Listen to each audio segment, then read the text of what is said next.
Okay, welcome to the video version of the material from Chapter 3 of Basic Sentential Logic and Informal Fallacies. This will be covering the material in section 3.3. What we have done so far in 3.1 and 3.2 is introduce a proof method and the first two inference rules, modus ponens and modus tollens, and we ran through some examples. What we're going to do now is introduce three more inference rules and then see some more examples. So the next one is disjunctive syllogism. We'll abbreviate that as DS. And what this rule says is that if you have a disjunction on one line and you have the negation of one of the disjuncts, then you can infer the other disjunct. So in this written version of the rule, there's a disjunction, there's a negation of the first disjunct. Okay, the first disjunct is phi, and on another line you have not phi. So on a new line you can write psi, which is the other disjunct. This basically encapsulates the pizza argument that we saw in Chapter 1. Next up is hypothetical syllogism. This rule says that if you have two conditionals, okay, which we have here, if phi then psi, and if psi then chi. And those two conditionals are such that the consequent of this one is the same as the antecedent of that one. Okay, so we have a match. Then you can infer a new conditional that has the antecedent of the first, phi, and the consequent of the last, chi. Another way to think about this is you can think of this as a chain. If phi then psi, if psi then chi, almost like you're going from here to here and then that leads to that. So you're sort of cutting out the middleman. You're saying, okay, well this will lead to that then. There's an intermediate step, but you're cutting that out in the representation here. So this would be something like, if I buy a cat, then there will be fur on my furniture. If there's fur on my furniture, then I will have to vacuum. Okay, so if you know those two conditionals are true, then you know that if I buy a cat, then I will have to vacuum. Okay, so it's pretty intuitive. The last of the three we're going to introduce now is simplification. And this is actually simple, as the rule indicates.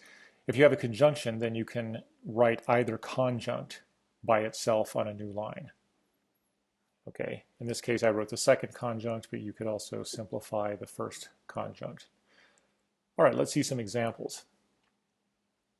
So one good thing you can always do, one approach to proofs, is to just start applying rules. Right now we have 5 rules. Let's look and see if any of those rules can be applied.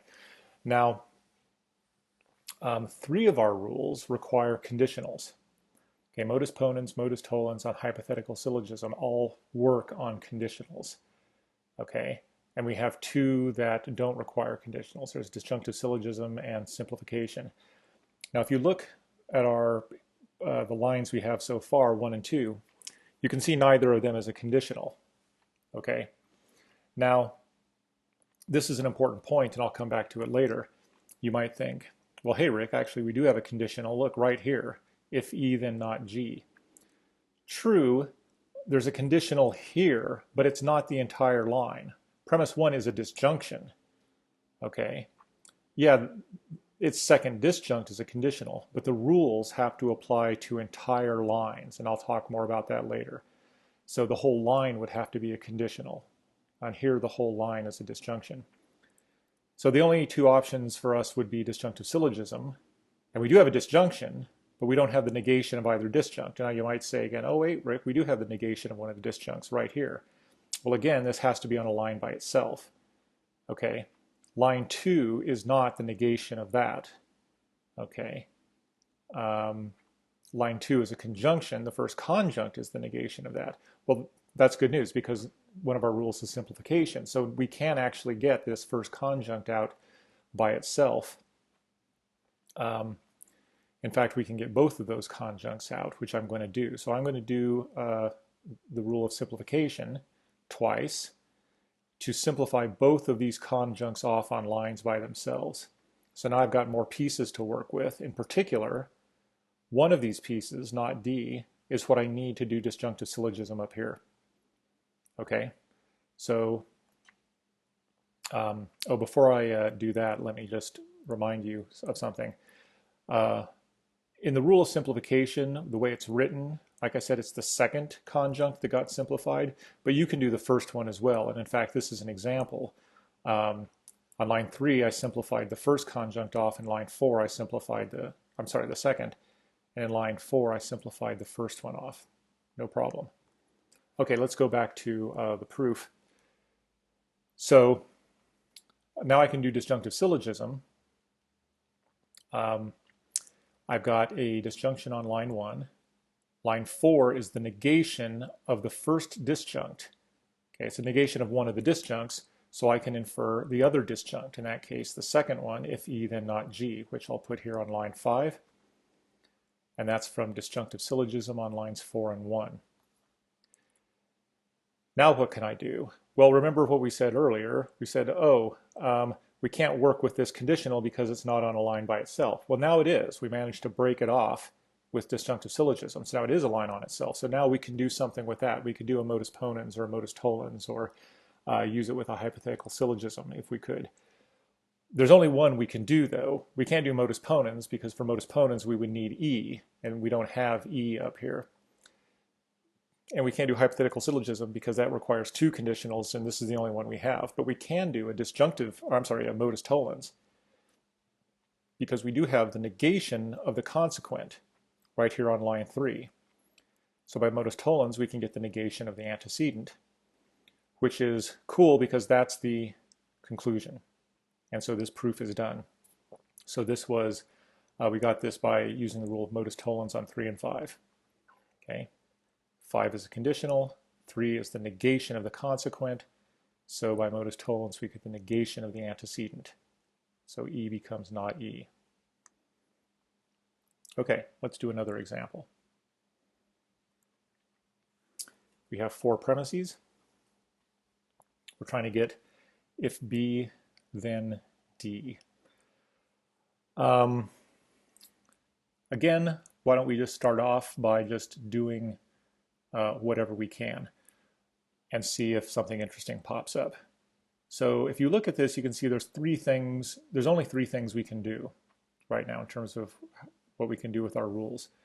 We can do simplification, so we could simplify off this conjunct or this conjunct. So that's 2 things we could do. There's a third thing we can do. We could do disjunctive syllogism with 2 and 3. That's a disjunction. We have the negation of that disjunct. We could derive the second disjunct. We don't have anything we would need to work with this conditional yet. We don't have the negation of K for modus tollens. We don't have negation of this conditional for modus ponens. So far we're limited to those 3 options. I'm going to go ahead and do the disjunctive syllogism first. Okay, on lines 2 and 3 to get not K. Now you can see now I do have the negation of that consequent, so I could do modus tollens to get if A then D. Okay, conditional, negation of consequent. I'm going to infer the negation of the antecedent. Well, this is the negation of the antecedent, and I can negate that. This is the antecedent. I can negate that by removing a tilde, in which case I'll just get if A then D. Okay, next up, what I'm going to do is simplify the first conjunct of line 1. If B then A. And now you can see that, well, maybe you can see, we are exactly 1 step away from finishing the proof, because we can do a hypothetical syllogism on 6 and 7. Notice here on 6 and 7 we have 2 conditionals, and we have a match between a consequent and an antecedent right there. Okay, so these 2 match. So this is the one that we're going to eliminate. This is the middleman here, the A, and instead we're going to go if B then D. We're going to go from the beginning straight to the end. Okay, If B, then D, hypothetical syllogism on 6 and 7, and that's the conclusion. So we are done with that proof. Okay, now that we've got a few examples under our belts, I want to talk a little bit about some specifics, things you can't do, and then some things you can do that hopefully will eliminate some errors on exams. So one thing, and I've mentioned this before, but I want to make it explicit now, whole lines in the rule, and by that I mean the sort of written schematic version of the rule, must correspond to whole lines in the proof. So what does that mean? Well, here's modus tollens, okay? And this is legit because in the schematic version of the rule, we need a conditional, and that corresponds to the whole line. This whole line is a conditional. We need the negation of the consequent. That's legit because on line 2, we have the negation of the consequent. We infer the negation of the antecedent, A. What you couldn't do is this. Suppose line 2 was this, not Q or K, right? What you couldn't do is say, oh, hey, look, I've got a conditional, and here's the negation of the consequent. I've got not Q here, which is the negation of that, so I'm going to get not A by modus tollens. No, you can't do that. Why? Because the negation of the consequent would have to be the entire line. Line 2 would have to be, the whole line would just have to be the negation of the consequent, and it's not. It's a disjunction, and part of the disjunction is the negation of the consequent, but there's more stuff here. Okay, so you couldn't do that. What else can't you do? Well, the operators specified in the rule have to be the same ones that you have in the lines of the proof that you're applying the rule to. So for example, here's modus tollens again. This is the same thing. You have a conditional, negation of the consequent, negation of the antecedent. What you couldn't do, though, is say, oh, look, maybe I can use the rule of modus tollens on a disjunction, right? So I've got a disjunction. I've got the negation of the component on the right, so I'm going to infer the negation of the component on the left by modus tollens. No, because modus tollens requires a conditional. Okay, and if this isn't a conditional, then you can't use the rule on that. Okay, so it has to be the same operator. So I'm going to put a red X there to indicate do not do that. What else can't you do? Well, this isn't so much what you can't do, but it's something that you should be careful that you do correctly. When you're negating something, which you have to do a lot, right? You can infer the negation of the antecedent. So you have to take the antecedent and negate it on your new derived line. Make sure you're negating the correct statement. So what you might do, someone might do something like this. They might say, okay, modus tollens, I'm overusing modus tollens here, but that's okay.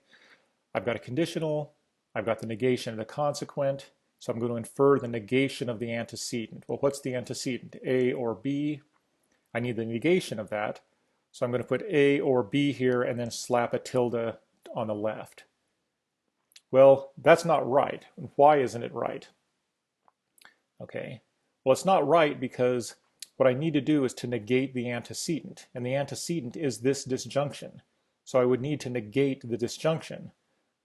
All this is doing is it's leaving the disjunction as it is and only negating the first disjunct. Okay, so you shouldn't do that. What it should look like is this. Okay, so this is the negated disjunction.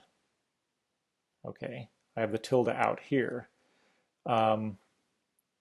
Okay, so make sure when you're negating things, you're negating the correct statement. This is kind of related to the next thing that you shouldn't do, which is to distribute negation operators.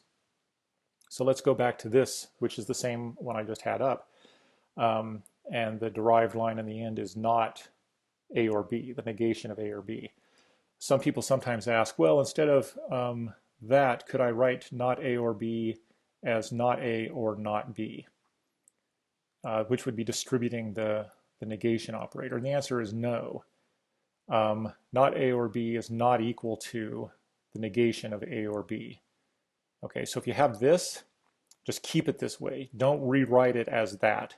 And vice versa. If you have something like this, don't just rewrite it as that and assume it's the same, because it's not the same. In fact, if you do a truth table for these two statements, you'll see that they're not equivalent. And this also applies to conjunctions, right? So this example is a disjunction, but you also, so you can't do that. Also applies to conjunctions, right? Not A and B. Don't rewrite that as not A and not B, because it's not the same. Okay, what can you do when applying inference rules? Well, you do have some latitude and things that can be done. So I want to talk about that. So one is that the order of the lines in the rule need not be the same as the order of lines in the proof. Okay. Now, of course, the derived line has to come after the lines that it's derived from, obviously, so that your newly derived line comes at the end. But the lines you're applying the rule to don't have to be in the same order as they show up in the schematic version of the rule. What does that mean? Well, here's an example of modus tollens again. And as you can see in the schematic version of the rule, the conditional here shows up above the negated consequent, which is in fact right here, right? We have the conditional and the negated consequent below it. But they could come in a different order, right? You could have the conditional below the negated consequent. In fact, they don't even have to be next to each other. And this came up in some proofs we did a little bit earlier in this video. Okay? So here I'm just indicating that these are in different order. Now, what can you do? Or another thing you can do, which is you can cite the lines in any order you want. So what do I mean? And by that I mean in the justifications. So here's an example where we've cited modus tollens to get A, okay? Conditional, negation of consequent. Here I've negated the antecedent. I've justified that as 1, 2 modus tollens, but I could equally well have said 2, 1 modus tollens. So the order that you put the numbers doesn't matter. The number should come before the rule, so it shouldn't be modus tollens 1, 2. It's not the end of the world if you do that. When the exam's graded, they might take off a point. So I would just put the line numbers first and then the rule after that. Some more stuff you can do. For simplification, you can simplify either conjunct. So I already kind of talked about that. In fact, we saw an example where we simplified both conjuncts off, the first and the second. For disjunctive syllogism, you can have the negation of either disjunct. So for example, in this case, disjunction, negation of the first disjunct. So we're deriving the second. But you could also have, as in this case, the negation of the second disjunct, and you derive the first. Either of those is fine. Okay, let's do another example. This one's going to be kind of fun. We've got 5 premises, and the conclusion is not J. What can we do? Well, we can do a simplification here on line 2. We've got on 1 and 5, we have what we would need for disjunctive syllogism. We have a disjunction and we have the negation of the first disjunct here. What I'm going to do is I'm going to go ahead first and start. I'm going to simplify from line 2 the second conjunct. So I'm going to get if H then not J here. Now I'm going to go ahead and do that disjunctive syllogism on 1 and 5. Okay. So this is the negation of the first disjunct, so I'm going to derive the second disjunct, H or H. Now you might think, H or H, that doesn't make any sense, right? If you translate that back into English, that would be something like either Bigfoot is hairy or Bigfoot is hairy, right? No one would actually say that in English. Don't worry about that. We've got the symbols, we've got rules to apply the symbols, we can work with them. Right now we don't have to worry about whether anything makes sense, which is good because if we waste a lot of time trying to translate these things into English and worry if they make sense. So we're just going to go with it. Okay, now if you notice line 6 is the antecedent of 4. So I can do modus ponens to get if H then R. Okay. And now I'm going to go ahead and, well, let's see. Yes, I'm going to go ahead and do a modus or simplify off not R. As I see, I have this conditional. If I had the negation of that, I could infer the negation of this. And I got the negation of that. I have to simplify it off from line 2. So now I have not R from line 2 simplification. Now, what I'm going to do is pause for a minute and see if I can figure out where I'm going with this. So what I've done so far is I've just been kind of applying rules as they've sort of occurred to me that I can do it. And I could keep doing that, which would be fine. But now I'm going to try and make a plan. So what I'm going to do is, this is another way you can approach proofs. You can sort of try and work backwards. What does that mean? Well, I'm going to look at where am I trying to get? Where's my goal, my end point? Well, my end point is right here. It's not J. How could I get not J? Well, not J shows up here. If I could get H, I could get not J by modus ponens. Also shows up here. If I could get R and D, then I could get not J by modus ponens. Well, I've got D. Do I have R anywhere? Now I've got not R. I've got R here, but I would need H to get that. How can I get H? Well, I have H or H. Okay, I'm befuddled. Not sure how to do it. Well, there is a way. I can get H. Now, of course, well, I'll show you how that works. You're gonna like this. First thing I'm gonna do is get not H. So I have the negation of R. I'm gonna get not H by modus tollens on 9 and 8. Well, you might think that's counterproductive. I wanted H, and I just derived not H. Maybe that means I can't get H, right? Because that's the negation of the thing I'm trying to get. How could I get the opposite of it? Well, if you look at lines 7 and 10. 7 is a disjunction. 10 is the negation of the first disjunct. So by disjunctive syllogism, I can derive the second disjunct on a line by itself. Okay. Notice that in the verbal description of the rule, okay, which I'll repeat again, it says if you have a disjunction and you have the negation of one of the disjuncts, you can infer the other disjunct. Nowhere in the rule did it say that in the disjunction, the disjuncts had to be different. Okay, it leaves it open that they might be the same, and in this case, they are the same. All right, so I have the negation of one, I'm deriving the other. So I've got H. So now I can get not J, right? Because I have H. On line 6, I have that conditional, so by modus ponens, I can get not J. Now, some of you watching this might be having the following thought. Look, 10 and 11 are just negations of each other, okay? How could you derive both of those? It's a contradiction, okay? Or you might put it more pointedly. You might say, look, Rick, you told me in section 3.1, chapter 3, that the rules are truth-preserving, which means that if you apply the rules to true lines, lines that are only true, you will only be able to derive true things. But look, we know that we had to have derived something false because we don't know which one of these is false, but one of them has to be false. If H is true, not H is false, and vice versa. So we know one of these is false, so we know we derived something false. How could we do that with truth-preserving rules? Does that mean we screwed up somewhere? No, it does not mean we screwed up. What does it mean?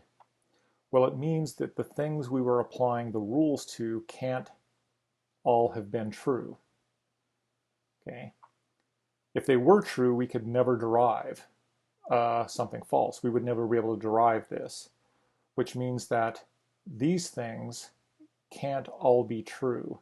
In particular, what that means is that they're inconsistent.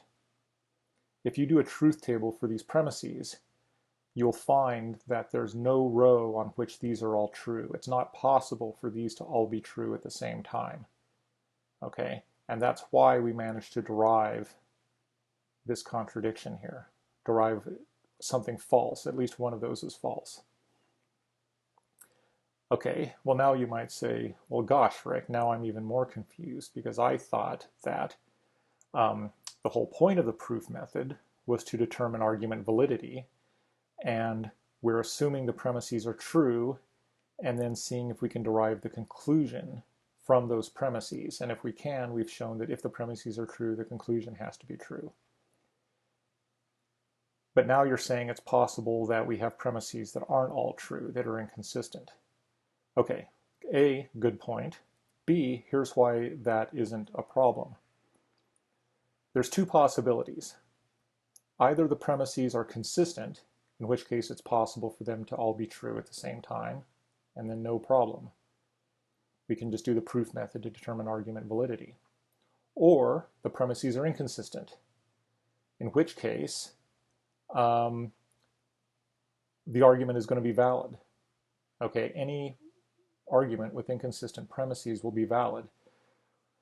And if there's inconsistent premises, soon you will definitely be able to derive the conclusion, okay, as we did here. In fact, and there will be examples of this, I think, before too long, anytime you derive something like this, a statement and its negation, you'll be able to derive anything in 2 or 3 lines. So if the premises are inconsistent, yes, you'll be able to derive the conclusion, but that's okay because if the premises are inconsistent, the argument's definitely valid. Why is that? Actually, you should be able to answer that when we finish chapter 2, actually. If the premises of an argument are inconsistent, will it be valid? Yes. Why? Because you'll never find a counterexample row. Right? If you did a truth table for this argument, right, you just had these 5 premises and this conclusion, and then you looked for a counterexample row, right? You want to know, do these premises jointly imply the conclusion?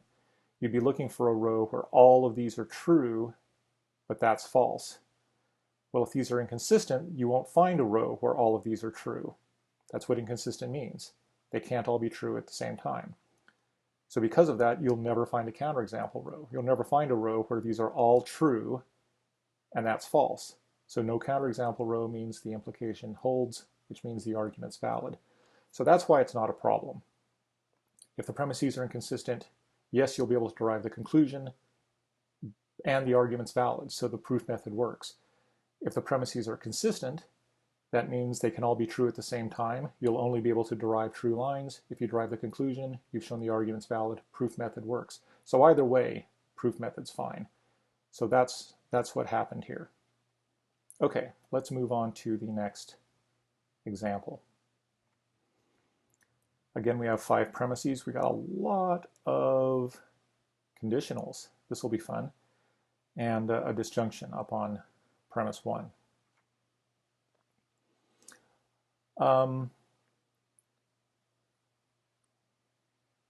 Notice, if we look at 2 and 4, if R, then S and K. If S and K, then R. This is interesting because we have 2 conditionals, and this consequent matches that antecedent. Okay, so we could do a hypothetical syllogism, right? We could say, okay, here's the middleman is R. Let's cut the middleman out and go from S and K, then S and K. So we could do that, but these also match, right? This consequent also matches that conclusion. So we could cut that middleman out and go if R, then R. Okay, we could do either one with this. I'm going to go and do the first or the second one. I'm going to go if R, then R by hypothetical syllogism on 2 and 4. Why? Well, because, dig, this is now the negation of this disjunct, if R, then R, and this is not if R, then R. So I can do disjunctive syllogism on 6 and 1 to get the other disjunct, K. And now this is the negation of that consequent, so by modus tollens I can get the negation of this antecedent, S and A.